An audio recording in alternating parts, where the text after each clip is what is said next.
Hello everyone and welcome back to Age of Nagash, which is a channel dedicated to Age of Sigmar. And in this video we'll be talking about how to start Beasts of Chaos, which is a very cool army and is an army that I have covered hugely on this channel. I have done a very in-depth long army series on them that has gone on for about 10 hours. So what I will say in this video, if you think that I may be reviewing some of the units a bit too quickly and you want to know a little bit more, please go check out that playlist I have and you'll be able to find a lot more information about the whole army there. I leave no stone unturned. You know, when you talk about a certain army for 10 hours, you do cover every single thing, especially when it comes to the Beasts of Chaos. And as part of that series, I've got a why play video for the Beasts of Chaos, so why play Beasts of Chaos, and that was actually done with the lovely Doug from 2+ Tough. So if you enjoy his videos as well, make sure you give that a watch if you're still a bit undecided if Beasts of Chaos is for you. So before we go properly into this video, I do just want to do a shout out for my Patreons, as if it wasn't for them I wouldn't be able to continue doing this channel and try and support as many people getting into Age of Sigmar as possible with advice with the videos. So for my Morgasts, that's going to be Sandback, Johnathan H, Filq and Bleed Red. My Vampires, Mir Martinez, Rouse321, David A, my Necromancers, Jacq.l, RadiationRiley, AW77, Die Sagas, WolfNick, Michal W, Quad and Cranky Wombat. So huge shout out to all you guys. Thank you for your continued support towards the channel. So anyway, on with the video. So the Beasts of Chaos, who are they? Now I have done an extensive lore video for the Beasts of Chaos, so go definitely check that out because I think I've written something along the lines of 4,000 to 5,000 words worth of notes for that video, and it was a lore video I was very proud of. But to give you a quick summary of who they are, which is basically the embodiment of chaos. And you may be thinking, whoa, surely like Blades of Khorne, Hedonites of Slaanesh, Disciples of Tzeentch, and Maggot King of Nurgle, you know, or Slaves of Darkness, aren't they the embodiment of chaos?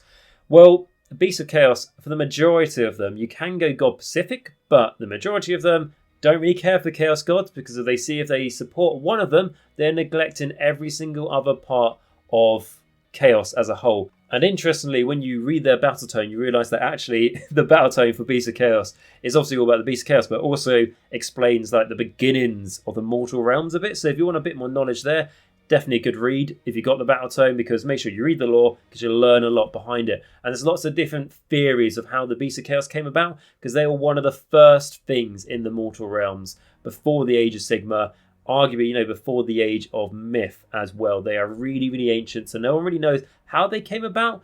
A lot of it is like philosophers' guesswork essentially, so it's really quite cool there. They're very old. They really do see as the mortal realms is theirs. You know, everyone else is kind of an invader.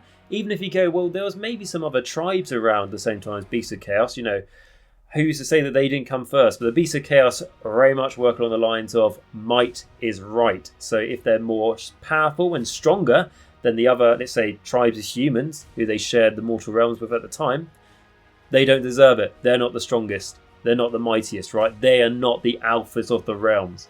And that's basically how it worked there. And their end goal essentially is to topple all of order in the mortal realms, because they see the chaotic nature of essentially chaos is the norm, right? That is how the state of things should be. Trying to put things into nice little boxes and building societies and civilizations of which order wants to do, that's unnatural. That's how the Beasts of Chaos see it, and that is their perspective. So they care mostly about tearing down any forms of civilization, and that's why you see them dedicate their whole purpose, energy, motive, everything else towards toppling civilizations one by one. A cool thing about them as well is that even if a Beasts of Chaos invasion is pushed out of, let's say, a Kingdom of Order, right, it's pushed out of there, you'll find that even that the Beasts of Chaos have disappeared back into the wilds once more, the farmers of that kingdom who grow, you know, fruit and veg and everything will find that maybe the fruit and veg will start mutating and even start biting and try and devour flesh that comes near them, because where the Beasts of Chaos have been, the very hooves have started to corrupt the land they once stampeded upon. So that's just a little taste for you there of the Beasts of Chaos. If you want more information on it, I did literally, I think it's about an hour lore video for them. So please go check that out if you'd like to learn more. And if you want to learn more on their lore beyond that, please go check out 2+ Tough Doug. He does fantastic lore videos and I really can't recommend them enough. So definitely go check that out. But going on to how to start collecting them, because now that you've got an understanding of who they are and why you should play them, now you made that decision, what should your first purchases be for this army? And what I will just quickly say is I'm not going to do how to actually start Age of Sigmar. I've done a video on that. You can go check that one out. So I'm not going to tell you to buy, you know, plastic glue and everything. But for the army itself, the first things you want to buy is going to be the Battle Tome. And the second thing is going to be the Herdstone. So you may be wondering, why am I saying these things? The Battle Tome, it's got all your rules for the army within those pages, right? And if you're looking at the screen and you're watching this, I don't know, in 2 years from now, and you go, this isn't the current Battle Tome, just go buy the obviously current Battle Tome at the time. But this is the one currently, and this will have all your rules at the moment, your Beasts of Chaos, and even if like little supplements come out in, you know, the Broken Realms and stuff, this will have your core rules in it, right? And you can obviously go on the internet and you can find the rules for free, so you don't have to buy the Battle Tome. But in all honesty, if you're not really tight on money, just get the Battle Tome. It's going to be so much easier for you to learn your army. You're reading it in a nice book. It's going to be a lot nicer for your opponent, rather than when you're trying to double check your rules and learn the army, you go, oh yeah, I've got it on this online like tab, so let me just try and find it. And your opponent would just be annoyed because they'll just be sitting there with their Battle Tome and annoyed you're just basically a bit too tight to splash out and buy a book for £25. So get the Battle Tome. It will do you a huge favour, and it's got all that core lore in it, right? And it's also basically got your Legion's abilities in it. It's going to have your battalions. It's also going to have things like your spell lore, stuff like that. And it's going to have your war scrolls for your units. And if you want to do Path to Glory, it's got that in there as well to slowly help you build up your army. So lots of cool things within those pages. Then when we go on to the next thing, which is the Herdstone, the reason why I've said that is a must buy, and I haven't like said another model, I haven't said get the Star Collecting box straight away or anything like that, which we'll get to shortly. Why the Herdstone? Essentially, you get it free with the army. So no matter how your Beast of Chaos army looks, if it's in the Beast of Chaos Allegiance, you get your terrain feature, which not every army gets a terrain feature, but you do in this one, and it's your Herdstone. Firstly, it's a very cool model, and it's one of the best scenery piece models in my honest opinion, and so it is in styles and looks. And then when it actually comes onto the table, it essentially starts off with a range of 6 inches off from the model, and your units that are within that range are not going to have to take battle shock, and enemy units that you're fighting within that range are actually -1 to their saves as well, so it works really cool. And the other thing is to say is that it does get bigger 6 inches at a time. So by the end of the game, your radius can be pretty big, especially if you deploy it as centre in the board as you can, depending obviously on the battle plan and what other scenery is on the board, etc. But it's definitely a good piece. It's not like some of the pieces out there that aren't really that good for the army. And this is good no matter how you want to run the army, right? So it's definitely an essential piece that you're always going to use in all your games because it's free to put in your army. So before you start doing any list building, you're going to get this because it's always going to be free. If I compare it to, I don't know, let's say my Flesh Eater Court army where I own about 5,000-6,000 points Flesh Eater Courts, right? I don't actually play that many points all in one go because I play 2,000 point games. But my scenery piece I have for them, the Charnel Throne or Carnal Throne, whatever it is, I will take that every time because it's free and because it's useful. Same here. So buy this before you buy any models. Now, I am fully aware there's some people watching this video who have already made a start on the Beast of Chaos army, or even they just bought the Start Collecting box, right? Which I'll say we'll get to next. And you might go, oh, I should have got this first. Don't worry. Like, I'm just saying, if you haven't made any purchases yet, make sure you make this as your second one. But if not, make sure you make it one of your first, so you can start using it. Even if you're playing, 500 point games or something to build up, you definitely want to be using it. Right, now we've got over the boring stuff, right? A book and a scenery piece. Let's talk about the cooler things. So we're going to talk about the Star Collector box now, as it's a very obvious go-to place for wanting to start a new army, no matter what army you want to do in Warhammer. It's the same in 40k as well. They've got those Star Collecting boxes. And Games Workshop always makes them sound like they are 100% the best way to start this army. However, it's not true. Because if you look at, for example, the Nighthorn one, which is also Start Collecting Malignance, or whatever the keyword is there, which is a keyword that doesn't really play at all in the rules, and one of the models in that Start Collecting box, you can't even use in that army unless you do a funky way to try and take it as an ally, but it doesn't even do anything. And yes, you can cut up the Morse's engine and go, I've got, extra Banshees here and an extra Calm Wraith. Right, that's not really a nice way for new players, though, is it, to get into the army having to cut up this big model. So yeah, they're not always perfect, and that's why it's important for me to try and review them as part of these how to start collecting certain army videos as a really good starting point for the video, because it's one of your go-to places. So for the Beasts of Chaos one, the start collecting box is £60, right? I remember the sweet old days, we all used to be £50, but we live in a world of £60 for the moment. Again, if you live in obviously a country that's not the United Kingdom and you don't use pounds, use it in your own currency. There's far too many currencies out there for me to try and translate them all. But essentially, this would cost you separately £90. So whatever it should be, for getting delivery costs and everything, you're getting a third off if you buy it through this box. But do you actually want everything, right? So what are you going to get? So you get one leader, which is a Great Bray Shaman, and then you get one Battleline If. So what do I mean by Battleline If? Battleline Ifs is what I call a unit that can become a battle line under certain conditions, which we'll get to in a bit. But essentially, for the Bestigors, it means if you have a Bray Herd hero as your general. Then we actually have one actual battle line, which is going to be 10 Ungors, but they can be built as Ungor Raiders. What are the difference? 10 Ungors are the basic troops in this army, and I think the basic troops in all of Chaos. You can go Marauders, but we all know they're not basic. But if you go with Ungor Raiders, they are not going to be battle line under any conditions, so they'll just be another unit. And then for our last thing we're going to get for the Behemoth is actually going to be a Sigor or a Gorgon, depending on how you want to build it. Essentially, you've got the big one with a one eye that throws a big rock or a rune on it, or you've got the one with multiple arms that can do a bit of damage in combat. So what are my overall thoughts on the box? So the leader you get, the Great Bray Shaman, you definitely want at least one of these in your army, maybe two, depending on how you're building your army. And then the next thing, so your Battleline If to 10 Bestigors. I really like Bestigors, to be absolutely honest with you. I know some people may disagree, but I think they're really cool. I'm not a big fan of taking Zangor units in Beasts of Chaos. Is it good in the game? Yes. Do Beasts of Chaos need all the help they can get, really, to be as competitive as they can be? Absolutely. They're an army that struggles to compete at that competitive level. So are Zangors and everything else going to help with that? Of course they are. Me personally, Beast Chaos Army. You want to use Zangor units, play, Disciples of each. That's my own personal feeling. So the Bestigors often get compared to Zangors, and I will take Bestigors every time because I also think they're cooler, right?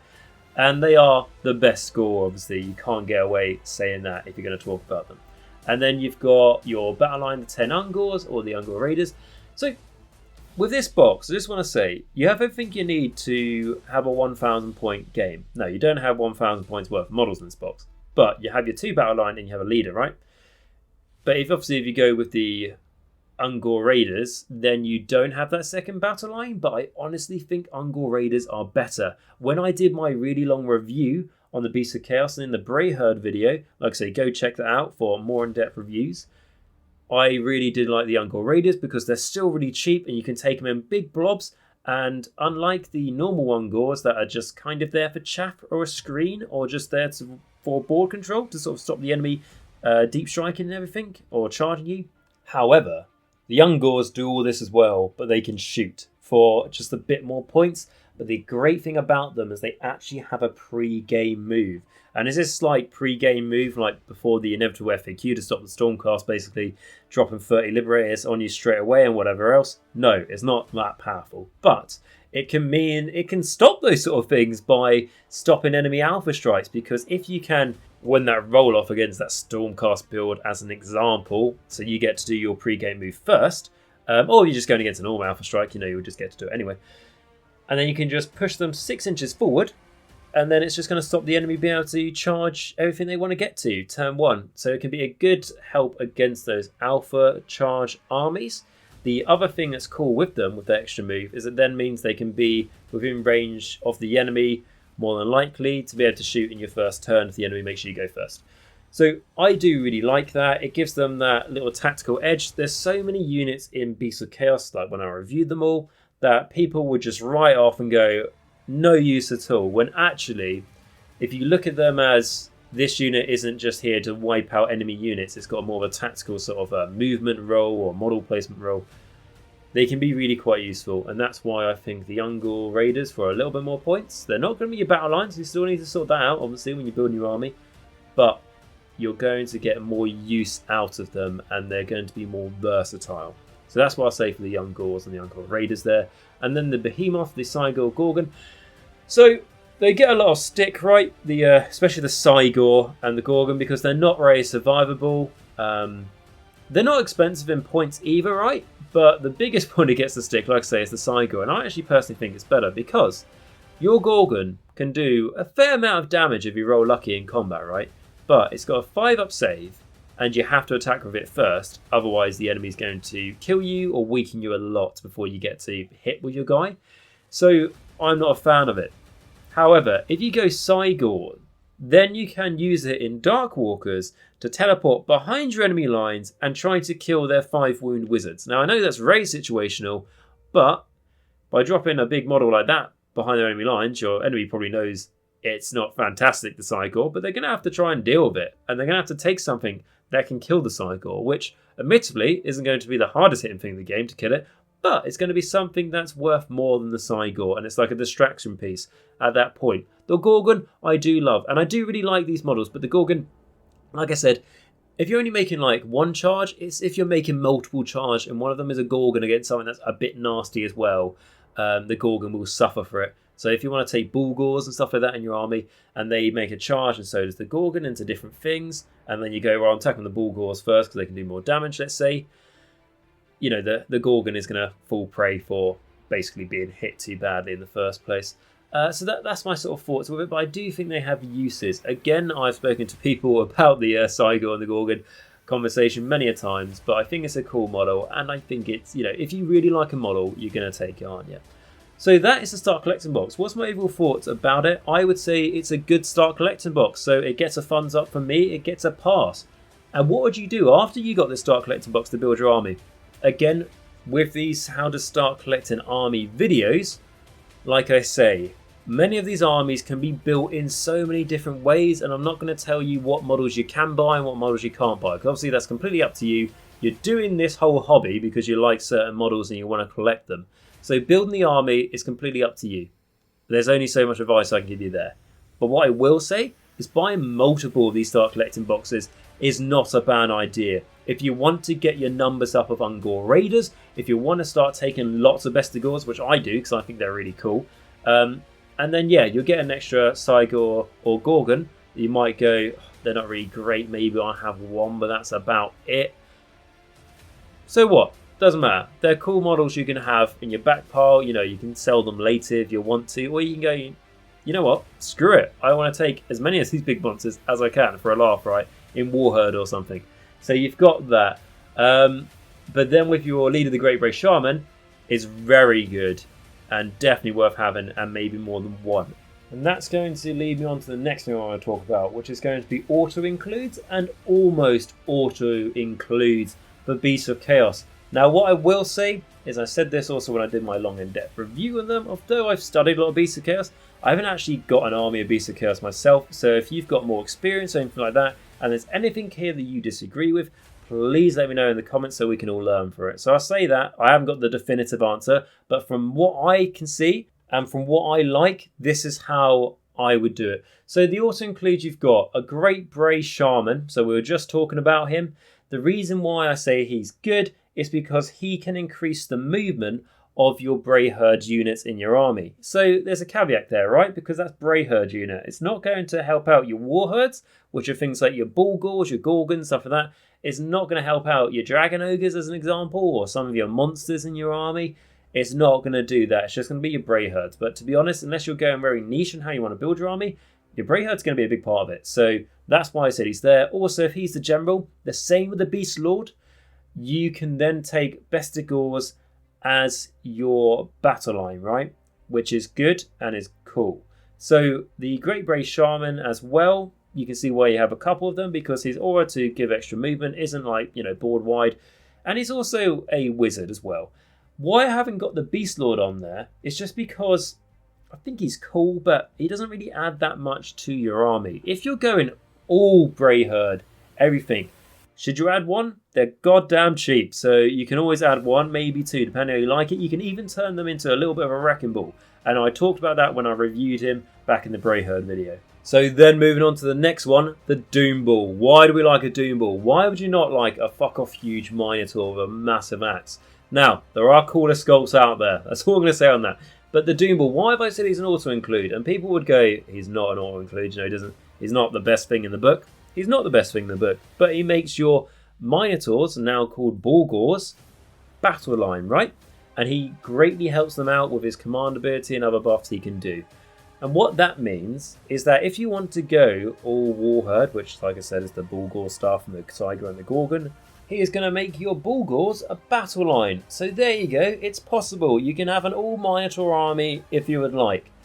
Alternatively, if you would like to go a bit of mix, let's say you want to do some Warherd but also have quite a fair bit of Brayherd in there as well, you can also have him as your general if you go like, oh, I'm just like not getting enough battle line units in. Let's say you've got, I don't know, 2 units of Bestigor maxed out because you're really cool. And then you've got some Morgasts and you're like, oh, I just don't have the points for the other battle line. I don't know what you spent your other points on, but you just don't have the points, right? Then you can go, well, I've got a Doombull on my list. If I make him the general, then I unlock my Morgasts as battle line. There I go, I've got 3 battle lines of 2,000 point army. So you can do that, right? And I know how I would want to play the Beasts of Chaos. May not be the most competitive way you can play them, but I would really like to play with a bunch of Bestigors and Doombulls, which I kind of demonstrated in my list building videos for Beasts of Chaos. And that's something else I should mention as part of that long Beasts of Chaos series I did. I've also done a list building video, so you can go check that out if you want sample lists. But the next one we've got is the Tzaangor Shaman. So why the Tzaangor Shaman? Because people are going to say he's very good in the army. That's essentially why. You already know my opinion on Tzaangors. Haven't really got a problem with the models. The models are generally quite nice. Just think, you know, play them in Tzeentch. I know they're not the best things in Tzeentch, but I don't care. I don't want to play the demons in that anyway. So the Tzaangor Shaman, he makes your Tzaangors, so your normal Tzaangors, battle line in this army. So he can be very useful there because Tzaangors can be pretty strong and powerful. So then going on to the almost auto-includes. First thing, Be'lakor. Now you may be wondering, isn't he like a named demon prince from the Slaves of Darkness? Yes, he is. Can you ally with Slaves of Darkness? Yes, you can. So we have him in the army because he is one of the best things in the game. And when I play my Slaves of Darkness, I consider him an auto-include in 9 out of 10 games, but probably 19 out of 20 games. It's probably the averages I would put him in my list building. And the reason for that is not because he fits in really well in Slaves of Darkness. It's just because of an ability he has on his war scroll that makes him basically as useful in Slaves of Darkness as useful he is in Beasts of Chaos. Now, I know he can't pick from the spell lore, Beasts of Chaos, and anything like that, but his main ability is worth it, which basically you pick one of the enemy units that's on the battlefield after the armies have been set up, and that enemy unit you pick, you write down a secret. And what you do, you reveal it at one of the starts of your enemy hero phases. And what it means until your next hero phase is that enemy unit you picked, every time it tries to cast a spell, move, charge, shoot, fight, has to roll a dice, and on a 5-up, it can do it. If it doesn't roll a 5-up, it can't, which is absolutely huge, especially when your enemy army involves all around one model, right? Let's say it's got a Lord Croak in it as an example, or a Teclis, or a Nagash. Anything like that, this is really going to help against it. Even Marathi, you know, as an example. It's a great pick and can really help out your Beasts of Chaos that, you know, aren't the most competitive army. So that's why I say Be'lakor. It's only 240 points. Easy to put them in your allies. So then when we go on to the next things I've got, so actually going on to a Beasts of Chaos unit, we've got Chaos Warhounds, which are outstandingly good for what they do. And that is, they are 80 points. They're not battle line or anything like that, but they are a fantastic screening unit because for 80 points you get 10, right? Now, only 1 wound each. They're not like, you know, direwolves or 2 wound each or anything like that. But that's, look at it this way, 10 models with the same bases as Eels from Idoneth Deepkin, or direwolves as the example, or Black Knight, Hexwraiths, whatever you want to name, that base size, and you can use them to screen. Yes, when they get hit, they will die super quickly because they are not survivable at all. Can they chuck out some damage? Not really, unless they're going against some chaff or something. They might get a few wounds through.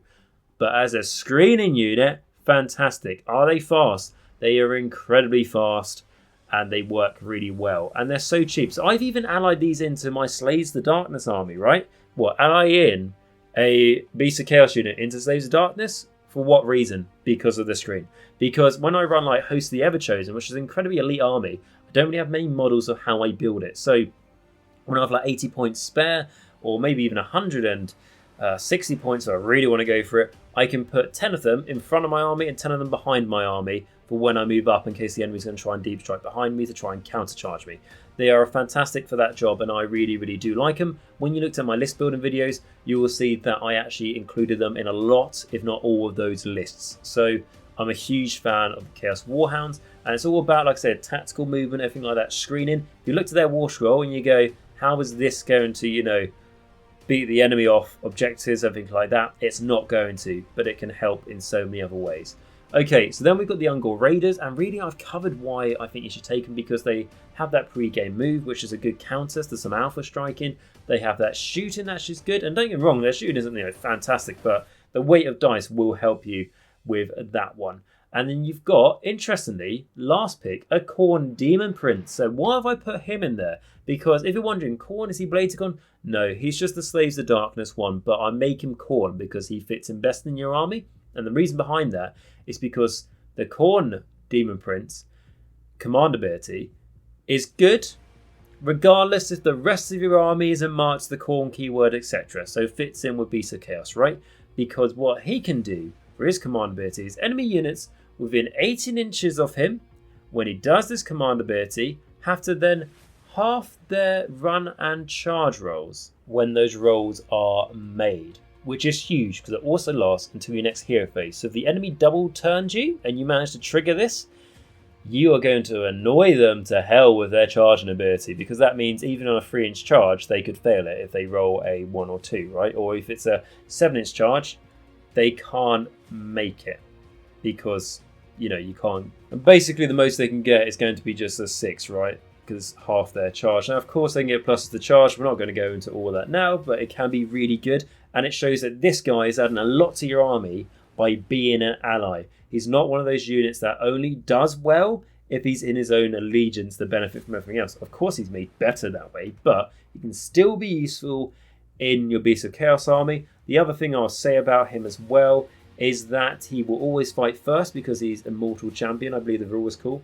So that means you have a unit in your army that will fight first, which means if you want to take a Gorgon as an example, but you want to make sure you get to hit first that Gorgon, your Khorne Demon Prince, unless he's going up against an enemy unit that with a similar ability to fight first, will be able to fight first, and then you'll be able to attack with your Gorgon. So you've attacked with 2 things before the enemy's attacked you, and as long as you're not going against Coalesce Seraphon, the Demon Prince can actually do a fair bit of damage in combat for what he is, and he's pretty survivable. He's got that 3-up save, and he's a fast moving unit. So that is why I like him.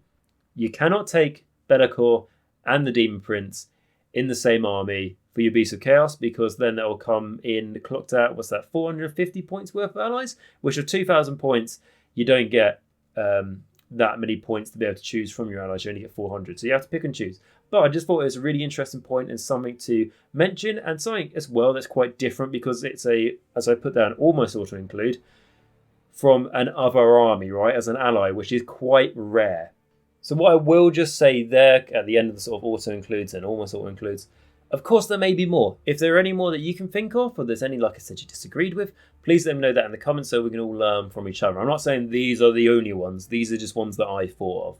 Okay, so with that, the other thing I want to talk about are your battle line options, right? Because your battle line is something that you have to take in your army. Because instead of me just reviewing every single unit in this army, which I have already done in that in-depth series, so I'm by God not doing it again, but also it means that I can review battle line, which you have to take, right? So that's an actual thing you're going to be asking yourself while you're list building and while you're actually planning on how to build your army. And the 2 choices we're going to have for your standard battle line without doing Battleline If, which we'll get to in a moment, is going to be Ungors or Gors. What are the difference? Essentially, if you consider this to be a caste system, you've got your Ungors, who are your basic Gors, and then your Gors, who are the next level up, basically. They just, take away the Ungor. It makes sense, right, in the word play. So the Ungors, I've already talked about them. They are there for if you want to have the cheapest battle line option. So if this is either just 3 units of them, or minimum 10, for the cheapest you can, cool, you can do that. If you want to take the biggest blobs for your camp for the cheapest by maxing them out and taking 3 units of them, you're going to get it for quite cheap again as well. But like I said, for screening, I really like the Chaos Warhounds to do that, but I know for sort of screening larger block areas and not just lengthways, as an example, you might be able to do a better job with your Ungors, and they're also going to count as your battle line. So that's why I like them there. However, the Gors, they're a little bit more expensive, but I do quite like them because they are just that bit better, which is a trade-off, right? For depending on how many points they are. And if you're wondering why I haven't really been mentioning points in this video, it's because we've got an FAQ dropping at any moment in January at some point, probably towards the end of January, which is going to change points. It could change points for your Beast of Chaos, so I don't want to say points now to make this video, you know, not accurate basically. But I can safely say that the Gors will be a little bit more than the Ungors. But the Gors, you've got to wonder to yourself, are you going to use them to be an offensive unit, or are you going to use them to just be there for board control purposes, basically taking objectives, that sort of thing, holding objectives? And if you're just going to go, I just want them for board control and not really offensive output, you might be better going the Gors. But if you want something that can swing a little bit, go with the Gors if you want them. And personally, I prefer the Gore models rather than the Ungors, so I would go Gors. That's how I do it. So those are your two standard battle line. Going on to your Battleline If, we have your Zang Gors, your Besta Gors, your Bull Gors, and your Dragon Ogres. So the Zang Gors, like I've already mentioned, they are generally good. People would take them over Besta Gors, I think, as an average. Just like, you know, Map Hammer or whatever you want to call it, they probably are maybe better. But I would say the Besta Gors do stand a good chance because, number one, I like them more, which is very important, we have to remember. But the other thing is that, now, I believe they come on 25mm bases because when you buy them, they're, like, as you can see on squares, this is going on the Games Workshop website, they're supplied with 25mm bases. So, being on 25mm, they beat the Zangor's 32mm bases, right? Which means you can get more into fighting, which is why I think the Besta Gors are cool, and by taking big blobs of them, you can do a good job with them. And one of the units that I saw when I was younger, as a kid, and I really liked, so that's stuck in my head. So that's why I'm going to defend your Besta Gors there. But they can do quite a bit of work as well, right? Going on to your Bull Gors, you really want that Minotaur army, which I would like to. I actually build a list in my list building video that was basically all Warherd, and it had loads of Bull Gors in it, and I'd definitely like to run that if I played this army. So the Bull Gors are my favourite there. Essentially, you can make them, try and make them more survivable, try and make them be able to like reroll their hits, I believe, if you go twin weapons, or you can give them extra rend and higher damage if you go the great weapons. Go the great weapons, they're there to swing and do a lot of damage. They're not good at taking damage in return, so you want to just make sure when they go to attack, you'll be fighting first and you'll be hitting as hard as possible. So that's why I'd go with the great weapons there. Going with the Dragon Ogres, they are Battleline If, basically if you take a Dragon Ogre Shiga off as your general. So you may be going, why did I not put the Dragon Ogre Shiga off at a auto include, like I did with the other heroes I mentioned that unlock certain units as battle line? Why did I not bring up the Dragon Ogre Shiga? Now, unfortunately, well, I'll start with a positive, right? The Dragon Ogre Shiga is actually a pretty good model. You know, it's a wizard, it's got some good spells in the spell lore, it can swing quite heavy for what it is, it's got a nice amount of wounds, it's pretty cheap. But the whole Dragon Ogre thing, I absolutely love. I love the models. I actually do like the models. I know people say they can be a bit dated, but I personally like them. But they're just not very good in the game, okay? I reviewed them. They just don't work because their attacks need to be better. They need to do more damage. And how I use them, or how I theorize using them when I review them properly, is that they are a survivable unit. They're more survivable than your Bull Gors, but they're not that survivable because they need to have a better save, as that's what their job is. So they just fit like kind of in between of a survivable unit and an offensive unit, and don't really achieve either, unfortunately, and that's why they don't really work. However, if you're sitting at home and you bought a load of these Dragon Ogres and you just listen to me going, don't get them, because, you know, if you're starting this army, obviously you do you. You bought them for a reason. You bought them because you love them, and I'm sure you can try and make them work at some point. You know, just don't take them to a tournament and expect to win. But if you're choosing to play an army because you want to win a tournament, that just completely goes against why I choose an army, because I really don't think it's good to chase the meta. So Dragon Ogres may be good one day. Who knows? But that is it for the Battleline If. So going on to the next thing I just want to talk about is going to be the Endless Spells for your Beasts of Chaos. Just to quickly summarise them, again I've done a whole video on them if you want to go check that out. What are my thoughts of them? Now some people will swear by the Wildfire Taurus, the big bull spell. They'll swear by it by going, you want to have it in your army, you need it because it makes the enemy units fight last, and it can also do mortal wounds to them, etc, etc, etc. It can be really good, it's one of the best things about Beasts of Chaos, etc, etc, etc. But I personally don't think the spells, any of them, are auto-includes in your army, because they don't do anything really game-changing. I mean, you can have the Wildfire Taurus, but the enemy can turn it around back at you. You know, if you take your priority, for example, it can come back and hurt you. All these other things. There's so many high magic casting armies now with Seraphon, which, you know, mainly Seraphon, but you also got Teclis and you got other things that can just do auto-unbinds. You don't really want to rely on it too much, is my personal opinion on it. And I do think some of those models are really good. Well, to be fair, all the Endless spells for the Beast of Chaos are cool models, but I'm not going to say they're essential. So the reason I'm giving them a bit of a downplay is because Games Workshop packages it. So when you're starting an army, you need to get the Battle Tome, you need the Scenery Piece, which, like I said, you do want them.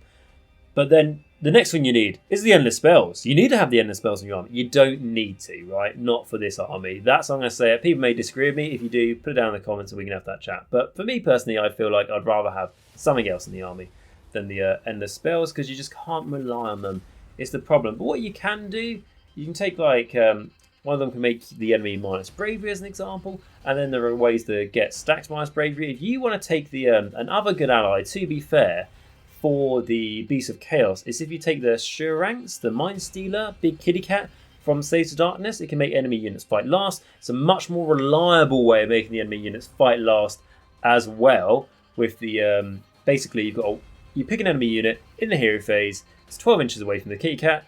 You and your opponent pick a side on a different dice and then reveal them to each other at the same time. If they match, nothing happens. If they don't match, the enemy unit fights last. So by explaining it there, it makes that enemy unit fight last and the enemy has only 1 in 6 chance of stopping it. And your big kitty cat is also going to make enemy units within 12 inches of it minus 2 bravery, which means you can help towards a bravery bomb, which also helps with one of the endless spells.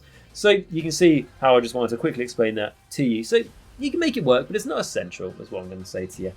And then also the other thing with the Beast of Chaos is that I want to talk about quickly the sub-allegiances. Now, I've, again, reviewed these great in depth, and I know I keep on repeating that, but it's because I know someone will say, you know, you could have talked about this a bit more. Go see that video.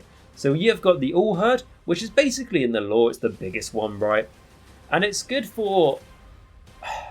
They make it and they portray it as it's, you know, it's the sort of go-to one. It's the, you know, it's the, in the lore, it's the biggest one. Now, it helps you try and get more summoning points, which is good, right? And it helps your guys to try and not run away to Battleshock. But how your Beast of Chaos works, if you're fearing someone going to run away to Battleshock, you want to spend a command point to inspire and present them like hell to make sure they don't, right? And just to quickly mention on that point, this is a summoning army. It has ways to generate summoning points. Basically, you use the Herdstone and a Bray Shaman. That's often the combo that's used to basically slaughter Ungor, which is also the combo that's used and also is a way to take them. And then essentially you sacrifice them to get primordial cool points that are your way to be able to summon things in the game, from anything as small as, you know, like Chaos Warhounds to like Chimeras, right? So it can be quite interesting and can definitely help you out in the later games. So it can be useful for that, the All Herd. But my particular favourite one is going to be the next one, which is the Dark Walkers. And they are all about being sneaky, sneaky, sneaky and teleporting around. Because what you can do in your Beast of Chaos is that you can basically... Instead of setting up units on the board, you can set up Bray Herd units off the board and they come in your first turn, basically to try and get behind the enemy and ambush them. In your Dark Walkers, you can do it from turn 2, basically, so it doesn't have to be your first turn, you can do it on turn 2. And you can also do it with your War Herd units. So this is how you get that sneaky Sigor basically popping up right behind the enemy, or you can have, you know, love the idea of Minotaurs basically going on their tiptoes or their tippy claws or whatever you want to call it, and sneaking up behind enemies, which I think is great fun, right? Imagine a Minotaur being stealth. Good, funny stuff. And that's my particular favourite. I also think it's got really cool lore, that one. And then you also have the Gravespawn, which are all about basically Chaos Spawn, if you really like Chaos Spawn. And this is probably actually the best way Chaos Spawn is used in all of Age of Sigmar, because they're generally not a fantastic unit. But in here they can be used as basically buff pieces to try and help out the rest of your army to get them extra attacks by spending a command point.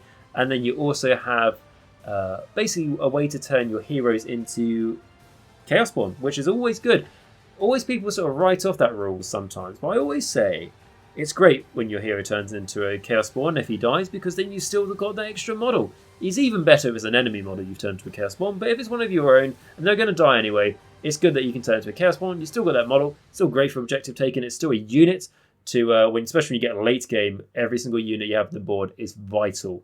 So by getting the extra Chaos Spawn is useful, and then you can use Chaos Spawns to do buffs and stuff for your army. So yeah, it's quite useful, yeah, depending on how you want to take it. I personally like Dark Walkers, as I think it's the most tactical.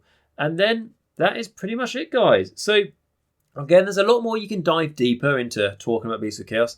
So I always say, go check out that playlist for sure, right? You'll see at the end of the video, it'll be one of the suggested things that pops up for that playlist. But if in doubt, just go to the homepage on the channel and go to Beasts of Chaos under Grand Alliance Chaos, right? You just go there and you'll find it. So with that, I really hope that you found this video useful. If there's anything else that you want to add or anything like that, like I say, put it in the comments and then everyone will learn from it. The other thing I want to say is that if you did enjoy this video, please remember to smash that like button and that subscribe button if you haven't already, and hit that bell notification as well, as if you hit it, that means that you won't miss any of my future videos, particularly if you're looking at starting an army for Age of Sigmar, you haven't committed already, or maybe you want to start another army. I'm planning to do many more of these how to start army videos, so if you hit that bell notification, it means it'll let you know when I've got a next one up. The other thing I want to say is that so if you found this video useful and you think you know someone else who might, feel free to go ahead and share it, because all this liking, subscribing, bell notification, sharing, the reason I say it always is because it's absolutely free for you guys to do so, and it's a great way to support the channel, and I really appreciate every time someone does that. It's a really good thing, and thank you a lot for all that support. What I will say is if you want to support the channel that step further, please go to the top of the description down below where you'll see a link to my Patreon, which is, like I say, the lifeblood of the channel and is the reason it can keep going. And even if you'd just like to give $1 a month, or just like even have a look and consider it, I would hugely appreciate that. But if you can't, not to worry, make sure you smash that like button if you enjoyed the video, and press subscribe if you haven't already, as that really does help the channel, like I mentioned. I do, of course, want to do a shout out to my current patrons, as they do a fantastic job in keeping the channel going. So that's going to be my Morgasts, which is Sandback, Johnathan H, Filq, and Bleed Red. Guys, that tier, you're absolutely smashing it. My Vampires, which is Mir, Martin S, Rouse321, David A. Again, thank you so much for your support there. And of course, my Necromancers, which is Jacq.l, RadiationRiley, AW77, Die Sagas, WolfNick, Michal W, Quad, and Cranky Wombat. So guys, all of you, thank you so much for your support. It really goes a huge way in keeping the channel going, as I always mentioned. So with that, guys, what I want to say is that I hope you enjoyed this video about the Beasts of Chaos. I hope it's maybe helped you out and answered a few questions you had. If you have any other questions, put them in the comments. I'll be happy to help you best I can. But until next time, remember to stay safe, stay hygienic, wash your hands and wear a mask for God's sake, so we will start gaming again soon. However, more importantly, until next time, remember that Nagash is all, and all is one in Nagash.